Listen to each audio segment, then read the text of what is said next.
We have seen that the nucleus of a galaxy usually has a supermassive black hole in its center. Well, what happens when galaxies interact closely? Galaxies cannibalize each other. They actually eat each other up.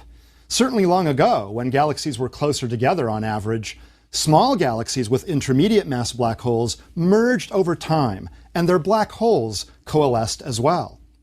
Now, in the far future, perhaps roughly 5 billion years from now, our Milky Way galaxy and the Andromeda galaxy, our nearby neighbor, will merge into one giant galaxy. So you look at these galaxies merging, and if they have a lot of gas in them, colliding clouds of gas can produce large numbers of new massive stars, causing the galaxies to light up brightly. Now, some of these merging galaxies are especially bright at infrared wavelengths because dust within them absorbs high-energy photons and re-emits them as heat in the infrared. Also, the supermassive black holes accrete gas, becoming active like quasars. So here's an example of a merging galaxy, NGC 6240. It's an optical photograph, and the thing kind of looks like a lobster to me. But if you look at it at X-ray wavelengths, you see two bright centers. Those are probably two supermassive black holes, each accreting with fuel replenished in their vicinity. Watching an animation of what might happen when two galaxies merge, you see that their nuclei get closer together, a lot of dust comes into the central region, and the supermassive black holes can light up as they accrete. In other words, as I discussed in the previous lecture, you can form or rejuvenate a quasar in this way. Now, eventually, the supermassive black holes can also merge, but this takes a long time because their separations are generally large. Coalescing supermassive black holes should therefore be pretty rare. Yet with billions of galaxies in the universe, there should still be many examples, okay? There was recently a case that made big headline news. Two supermassive black holes were claimed to be separated by less than 1 light year, though the time to merge would still be billions of years, even with this relatively small separation. It just takes a long time for these things to merge. This made huge news, and it would have been big news if it were true. But I think there are alternative, more plausible explanations. We know that a lot of active galaxies and quasars have accretion disks surrounding the black hole. Those accretion disks can produce signatures that look a lot like two independent black holes, each having an accretion disk. So the spectrum that the astronomers showed looked like this. There were two emission line peaks, and they said that each of them corresponds to clouds of gas surrounding each of the two black holes. But what I think is actually happening is that there's an accretion disk around one black hole, as shown here. That disk is rotating. Some of the gas is moving away from us, so it's redshifted, and the other gas is moving toward us, so it's blue-shifted. This causes two peaks on either side of the central expected wavelength of an emission line. Now, from the gas near the very center of the galaxy, you also have emission, and that will cause a peak at the regular rest wavelength of the line. Let's look at the line profile that my team obtained using the Keck telescope. You can see that, in fact, there are three peaks. There's one on the left, the middle one, and the one on the right. Now, the other astronomers didn't have data that went out so far toward the red. Their data stopped at what is actually the middle peak. They didn't see the broad shoulder or the third peak on the right there. So they misinterpret this as being due to clouds of gas around two black holes that are close to one another, rather than being due to an accretion disk around a single black hole, which is forming blue-shifted emission from the gas that's moving toward you, red-shifted emission from the gas that's moving away from you, and unshifted emission from the gas that's sort of right in the middle there, not moving toward you or away from you. This phenomenon has been seen in many galaxies. We've seen profiles like this of the emission lines that indicate a disk, or maybe a bipolar ejection of gas. If you have gas ejected along one axis and along the opposite one, you will again get blue shifted and red shifted peaks, plus the unshifted peak due to gas that's not being ejected. So either a bipolar ejection or an accretion disk, I think, gives a better representation of what the data are showing us. All right, so that's probably not a case of a merging black hole. But black hole mergers should occur, even if we've not yet found clear evidence of two or more supermassive black holes very close together. I mean, they're hard to find. Optically, there are lots of galaxies. Where do you look? There are millions of galaxies in the sky. Most of them are not merging. How do you pick the ones that are likely to be merging? Well, the key to success should come from observations of gravitational waves. Remember when I said that space-time can be bent when an object is sitting around? You know, it's like space and time are actually warped by the presence of the object. You can see this warping here. Well, if you have two such objects close together, then you get two warps of this sort. And if the objects are rotating around one another, that is, revolving around one another, orbiting, then those ripples are not static, but rather move outward with time, producing a wave that actually carries energy outward with time. This kind of energy flow can be represented by throwing a ball into a swimming pool. Initially, the swimming pool surface is quite smooth and flat, but when you throw a ball in, you produce ripples in the water that carry the energy away. That's what could be happening when you have, for example, two supermassive black holes in a galaxy, in two galaxies merging together. The merging black holes can carry away the energy through ripples in the fabric of space-time. So we're watching these two supermassive black holes coming together. It's a majestic sight. For a long time, they orbit one another quite far from each other. It takes a long time for them to dissipate enough energy to get close to one another. They dissipate energy through friction. They're moving through gases and things in this galaxy.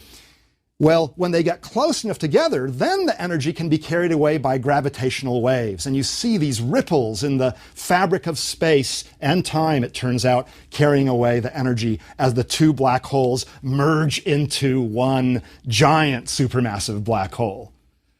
Well, neutron stars, double neutron stars, can also merge together. Or a neutron star black hole pair can merge. Or two black holes, two stellar mass black holes or supermassive black holes can merge. Those all cases produce gravitational waves, ripples in the fabric of space-time moving out. You have a very asymmetric configuration, and that's good for the generation of gravitational wave emission. Spherical collapse tends not to produce very many gravitational waves. Well, as I mentioned in Lecture 3, merging of two neutron stars forming a black hole might give rise to short-duration gamma-ray bursts. So you have these two neutron stars coming together, they're releasing gravitational waves, that's why they're coming closer and closer together, because energy is being tapped, and whammo, they merge into one, form a black hole, a stellar mass black hole, and shoot out these two oppositely directed jets. The same thing can happen when you have a neutron star merging with a black hole. You could get these two oppositely directed jets. So detection and study of gravitational waves could verify that short-duration gamma-ray bursts are indeed mergers of neutron stars or neutron star black hole pairs and teach us the details of what's going on. So two orbiting bare black holes would emit no electromagnetic radiation, no signal by which we could see them, because they're bare. But if we watch through gravitational wave detectors, then we might see these things coming together and producing these ripples. You can't see them optically, but you could detect the gravitational waves. This animation reminds me of a joke. If a black hole got married, would it still be considered a singularity? Well, yes, but there's still a singularity in each one of the two marrying, black holes. And even if they merge to form one black hole, there's still a singularity. The maximum amount of energy carried away by the gravitational waves from a pair of merging black holes can be very large. In fact, up to 30% of their rest mass energy can be carried away through this gravitational wave emission. More typically, only about 10% of the rest mass energy is released, but this is still far larger compared with the efficiency of nuclear energy, which is 1% or less. We do think that gravitational waves are being emitted by orbiting systems. We've found short period orbital systems that should emit strong gravitational waves simply because you've got a large amount of mass in a very small volume, and those masses are in a state of motion. That'll cause these ripples in the fabric of space. So recall from lecture 2 that a neutron star produced during the explosion of a massive star is sometimes visible as a pulsar. It emits two beams of radiation rotating around a rotation axis, and when one of those beams intersects our line of sight, we can see a flash. In the middle of the Crab Nebula, the remnant of the great supernova of 1,000 years ago, there is, in fact, a pulsar flashing 33 times per second. Now you see it, now you don't.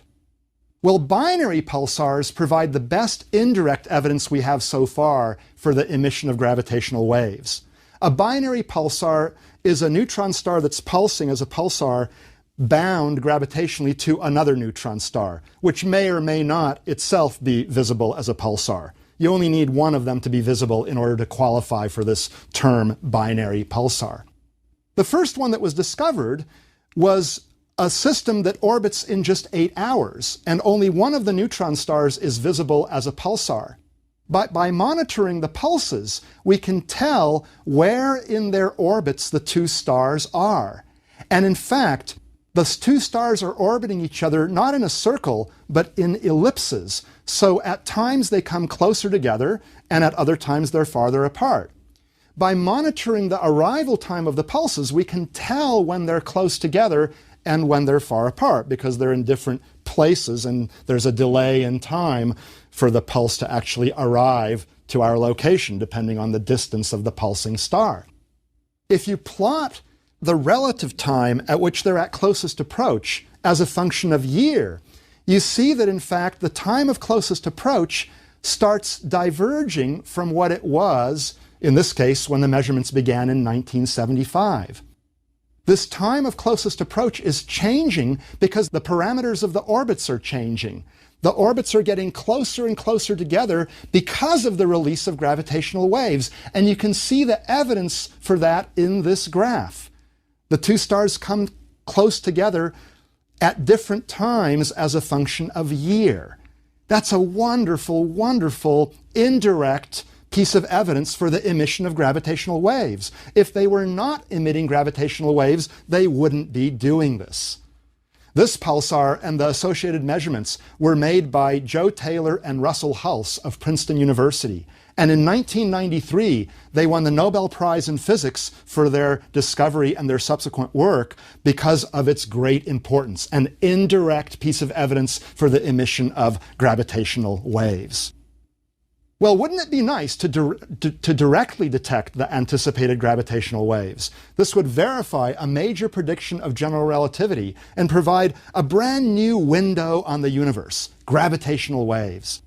It's particularly appropriate to be discussing this around this time because it's been about 400 years since Galileo first used optical telescopes to study the skies in a serious way and published his celestial observations. Indeed, 2009 was officially declared the International Year of Astronomy because of the importance of Galileo's work with his primitive little telescopes. He, for example, saw the phases of Venus, showing that, in fact, the Earth-centered solar system couldn't be correct. You had to have a sun-centered system. And he saw that Jupiter has moons orbiting it, meaning that the Earth isn't the only object that can have other objects orbiting it. Look here, two of the moons cast shadows on the planet. Eclipses are visible from those locations. And there, right now, a double solar eclipse occurred. Two moons blocking the bright disk of the sun. How fantastic is that? I would love to be on Jupiter and see that phenomenon since I'm an eclipse addict. Well, you know, we've had other cases where new windows were opened on our view to the universe. When radio astronomy was developed, quasars were discovered. The afterglow of the Big Bang was discovered. When ultraviolet radiation and X-rays were being studied, we saw all sorts of energetic phenomena in the sun and other stars. Gamma ray detectors led to the discovery of gamma ray bursts and other associated phenomena. And infrared telescopes showed us dust-obscured galaxies and planet formation within dusty disks. We've also seen forms of energy not of electromagnetic nature, but rather particles like cosmic rays, high-energy charged particles streaming through the universe. They provide information. Neutrinos provide information from an exploding star. Meteorites and moon rocks provide information. These are all windows to the universe. But it remains the case that we have been observing the universe mostly through electromagnetic radiation. There's not that many meteorites and moon rocks and, cosmic rays and stuff. Mostly we've learned through studies of light of one form or another. So a totally brand new way to see the universe would be through gravitational waves. We wouldn't see them electromagnetically, but we would listen to the universe ringing. This would be an even greater leap than going from one form of electromagnetic radiation to another. This is now going from electromagnetic radiation to gravitational waves, ripples in the fabric of space-time.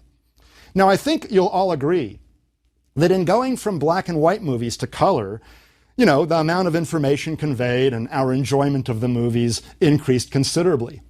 But the improvement was even greater when we went from silent movies to movies with sound, right? That was an even greater improvement in our enjoyment of movies. It's especially exciting to see these objects merging together through gravitational waves because they can tell us information that is simply not visible through electromagnetic radiation. We listen to the waves coming in. Shoo, shoo, shoo, shoo, shoo, shoo, shoo, shoo, shoo, shoo, shoo, shoo, shoo, shoo, shoo, shoo, shoo. And the pattern of the waves tells us something about the orbits of the stars, their eccentricity, the spins of the black holes. Various sorts of pieces of information like that are conveyed by these ripples coming out from this wonderfully merging system. It's just fantastic. Now let's listen to some examples of possible sounds from merging black holes. We'll first consider extreme cases where you have a very large, massive object being orbited by a little puny thing. So something like this, just a little ping pong ball orbiting this massive ball that I have on my fabric. These are extreme mass ratio inspirals. Let's listen to some cases. A low eccentricity system of two black holes with smaller spin will yield the following rather simple chirp.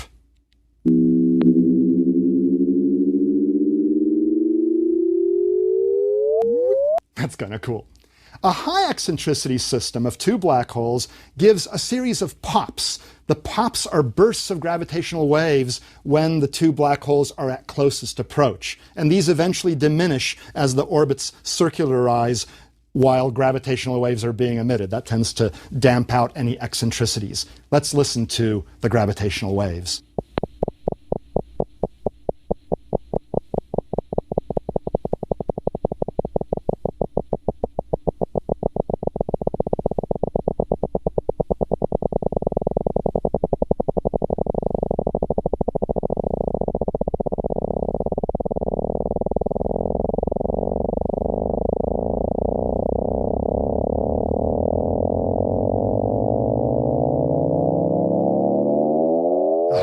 I love that. And here's a moderate eccentricity system with large spin and a large misalignment between the orbital spin axis and the actual spin axis of the central black hole.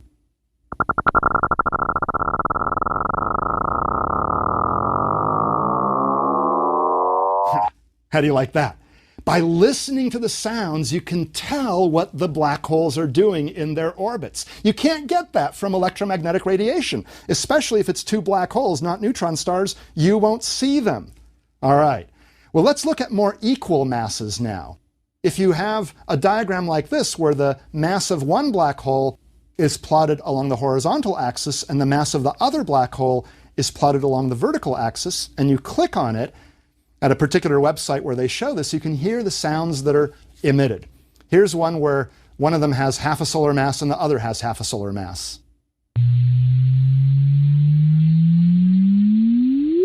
Now let's do half a solar mass and 1.5 solar masses. Half a solar mass and 2.5 solar masses. 1.5 solar masses and 2.5 solar masses. And finally, both 2.5 solar masses.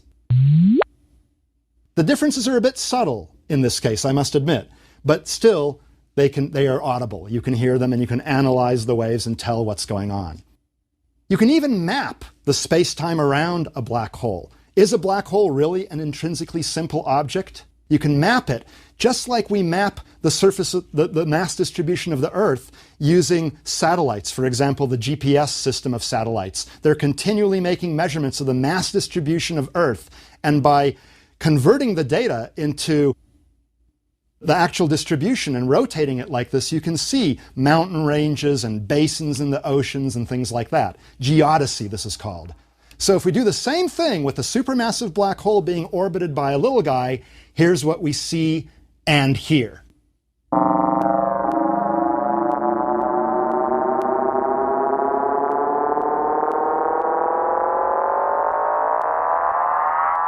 Wow. That was a 3 million solar mass black hole rotating at 90% of its maximal spin, and it was being orbited by a little black hole having only 270 solar masses. Well, the computations are hard in the case of nearly equal black holes. You need really big computers in order to handle them. So there are these giant supercomputers that are now used for these calculations. And when you produce visual representations of the mathematics, you get really stunning results. Look at this one here. There are two massive black holes of nearly equal mass orbiting one another. And you can see the patterns of gravitational waves that are being emitted. Those patterns change as the black holes get closer and closer together. And by monitoring the waveforms, you can watch this merger event. More accurately, you can hear the merger event, even if you can't see it using electromagnetic radiation.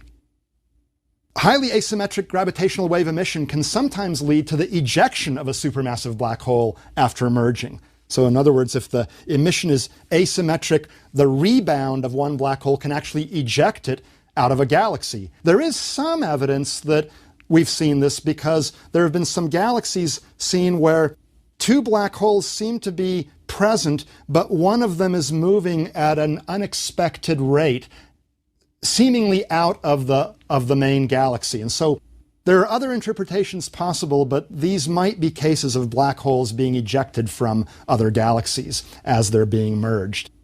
All right, well, gravitational waves are potentially very interesting, but how do we actually go about detecting them? Detecting them is hard. They're weak, but they have a very distinct signature. If you look at a gravitational wave coming along and hitting this or passing through this balloon, what you would see is that the balloon gets initially squeezed in this direction and then in that direction. So stretched, stretched, stretched, stretched, stretched in one direction, squeezed in the other direction. It would be easier for me to do this if I had 4 hands, okay? That's the signature you expect from a gravitational wave passing through an object. So if you measure lengths or widths of an object and see if they vary with time, you can, in principle, detect gravitational waves. But the variations are really minuscule. Over a 1 meter bar length, the variations expected are a millionth of a proton diameter. A millionth of a proton diameter out of 1 meter. How in the heck are you going to hear that? Well, let's take the example of the human ear. The human ear consists of cells roughly 0.03 of a millimeter in size. Let's say 1/100th of a millimeter for round numbers. Yet eardrum sensitivity is 1/100th of a nanometer, of a billionth of a meter. So ears can, in a sense, amplify a signal by a factor of 1,000,000 due to the collective response of all of these cells. If we apply that same factor of 1,000,000, maybe we can detect the gravitational waves. This was first attempted by Joseph Weber in the 1960s. He had a cylindrical aluminum bar, 2 meters in length. He expected variations of 1,000,000th of a proton diameter. Even if you amplify those variations by a factor of 1,000,000, you just get 1 proton diameter. Sounds impossible. But you can improve your odds by tuning your bar to the expected frequency of the incoming waves. That makes the bar resonate and amplifies the effect. Let me show you an example. I have two tuning forks here, which represent the note A in the middle of the scale. If I hit one of them,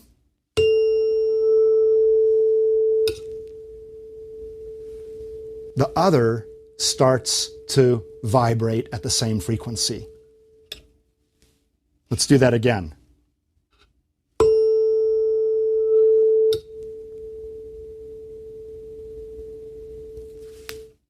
See, they're tuned to the same frequency, and so the vibrations of one get transferred and amplified in the other system. So Weber tried to do this. He was a pioneer, but these detections are very, very difficult to make. He didn't do it, and in fact, he was still far off from the mark, but these were nevertheless pioneering attempts to detect gravitational waves. Modern techniques are based on interferometers, giant systems with large arms over which you might detect a small variation in length. And in particular, there's an experiment called LIGO, the Laser Interferometer Gravitational Wave Observatory, which is trying to make these detections. There are two instruments, one in Louisiana, one in Washington. You wouldn't believe a detection unless it were audible in both places, because it could be just the noise of a rumbling truck or an airplane or something like that. You have these evacuated tubes going along 4-kilometer long arms with laser beams bouncing back and forth. They're bouncing back and forth off of mirrors, and you can make them interfere destructively so that there's no emergent light. Let me explain that with a diagram. This laser shoots a beam through a beam splitter that sends the light to two masses. Mirrors attached to the masses reflect the light. The light reflected from mass number 1 hits the beam splitter, and part of the light goes to a photodetector. Similarly, the light reflected from mass number 2 comes back and goes to the photodetector. And if you adjust things in a perfect way, you can make the two waves destructively interfere, like in that top diagram. You get no light coming out because the waves are out of phase. But if the length of one arm changes relative to the length of the other, then in fact, the interference isn't perfectly destructive, and you can get a little bit of amplitude, a little bit of signal coming out. If the lengths are very different, then you can in fact even have constructive interference, and you have a lot of light coming out being registered by the detector. So what they're trying to do is tune these things to have completely destructive interference, and then as a gravitational wave comes through, the lengths are slightly altered, causing the waves to not so perfectly destructively interfere, giving a little bit of a signal and allowing then the detection of the gravitational wave. Well, LIGO is good for neutron star, and stellar mass black hole mergers, and also for core collapse supernovae that go off in an asymmetric way. These are high-frequency signals. They haven't detected anything yet, but we're hoping that with an advanced form of LIGO, we will detect something in the next decade. There's a worldwide array of such things. Again, we won't believe the detection at any single detector unless it's also detected at the other ones as well. So, we're hoping that with this worldwide array, gravitational wave detection of stellar mass black holes and neutron stars will in the next decade become a reality. For detecting the merger of supermassive black holes, which emit low frequency waves, you need LISA, the Laser Interferometer Space Antenna. These are detectors separated by 5 million kilometers, not just the 4 kilometers of LIGO and similar ground-based arrays. You have these satellites floating around. There are 3 of them. They orbit the sun in a fixed triangular configuration.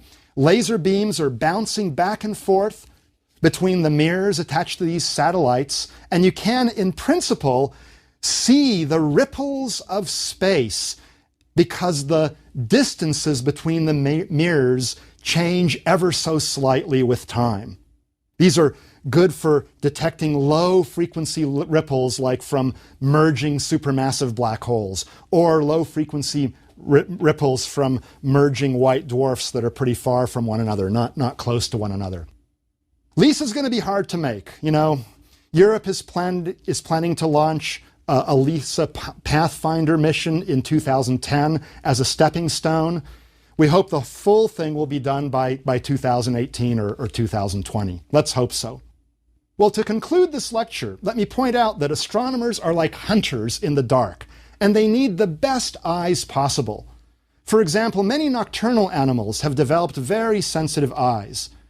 To improve their view of the universe, astronomers have looked throughout the electromagnetic spectrum, including gamma rays, X-rays, ultraviolet, visible, infrared, and radio.